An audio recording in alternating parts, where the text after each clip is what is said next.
Hello বন্ধুরা, তোমাদের জন্য একটা খুব সিম্পল আই মেকআপ নিয়ে আমি চলে এসেছি। দেখে নাও তোমরা। প্রথমে একটা অরেঞ্জ ঘাসা ব্রাউন কালার দিয়ে আইলিডটা কভার করতে হবে, খুব ভালো করে স্মাচ করতে হবে এবং আইলিডের ওপরে এবং আইব্রোর মাঝখানে যে জায়গাটা আছে ওখানে একটা ইয়েলো টোন দিয়ে ভালো করে স্মাচ করবে, হার্স লাইন যেন কোনো কিছুই না থাকে।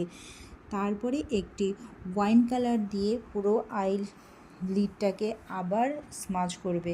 ওয়াইন কালারটা খুব ভালো করে স্মাচ করে দেওয়ার পরে সমস্ত কালারটাকে ভালো করে ফ্লাফি ব্রাশ দিয়ে স্মাচ করবে।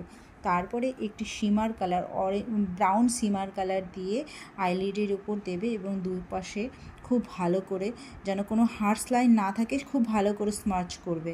স্মাচ করার পরে আউটার কর্নারটাকে ওয়াইন কালার দিয়ে আবার একটু হালকা করে স্মাচ করলেই তোমাদের এই আই মেকআপটা